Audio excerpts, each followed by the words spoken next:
de quelques attraits touristiques est une chose.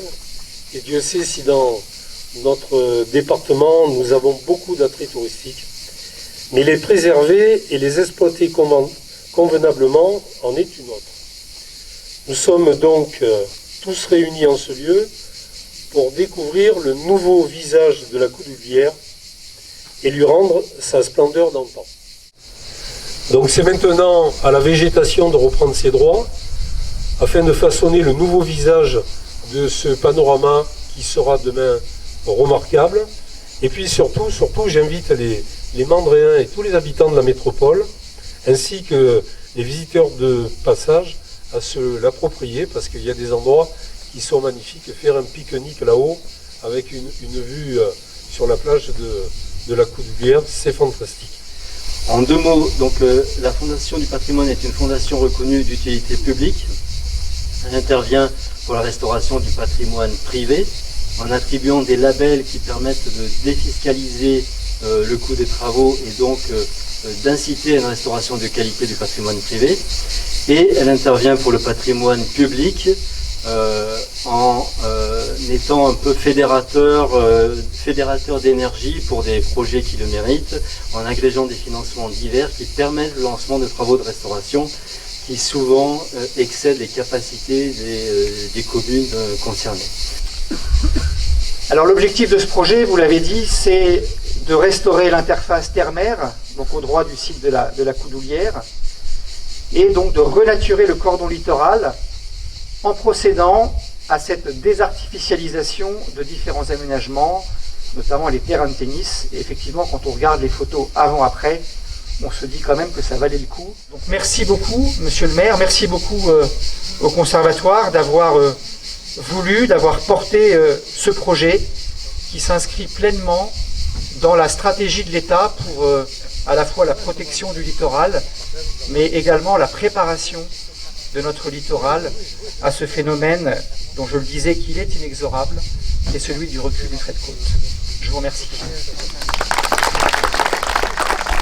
Aujourd'hui, avec toutes les étapes qui vous ont été décrites, eh bien, on a un continuum, l'Ermitage, cet espace-là qui est en train de naître, et la plage. Tout ça, c'est un domaine public qui vous appartient, qui nous appartient à tous, mais dont vous avez la responsabilité aussi. On va être dans un espace qui va être un petit peu fragile dans les prochaines semaines. C'est une évidence.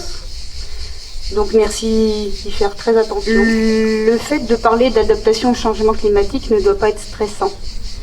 On le voit ici, c'est très positif. Je pense que vous allez tous en profiter en tant que riverains. Et on est assez fiers au Conservatoire du Littoral de pouvoir vous les mettre à disposition et de s'effacer sous la végétation que j'espère voir bien s'installer dans les mois à venir. Dès 2008, nous avons travaillé dans le cadre d'une étude confiée au laboratoire CEREJ. Nous avons travaillé sur que deviendra cette plage avec l'élévation du niveau de la mer. Pour ceux qui connaissaient cette plage avant, les enrochements qui avaient été placés par les anciens maires, les anciennes municipalités étaient déjà un petit peu hors d'usage. Ils avaient souffert des largades. Le site continuera à souffrir des largades, bien sûr, comme tout site de bord de mer. C'est la vie, c'est la mer, je dirais, et la mer est mouvante.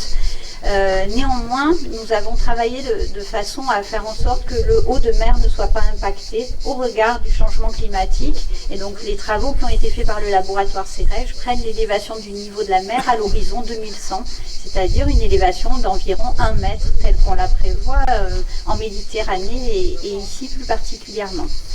Je crois que ça a été dit et redit, c'est un site qui est ouvert à tout le monde. Il faut vous l'accaparer. Pas que dans la journée, venez aussi le soir et nous serons heureux de voir du monde sur ce site renaturé de la Coudoulière. Et si vous voulez, on disait que ce qui est formidable, c'est que pour ceux qui ont traversé un petit peu les décennies, qui ont vu la plage du temps de la Gingras, retrouve une plage qui est renaturée, c'est un petit peu comme l'Ermitage. Donc les gens avaient en tête l'Ermitage du temps de Maître Juvénal, avec de la vigne, avec des oliviers, avec une activité. Puis pendant des années, ça s'est perdu. Puis d'un coup, le conservatoire et la mairie ont relancé ce qu'il y avait avant. Et c'est exactement le même exemple. Ici, c'est pareil. On a renaturé la plage. On l'a renaturée, mais en gardant l'esprit de cette plage naturelle qui existait avant les années 1970. Elle est à vous. Merci.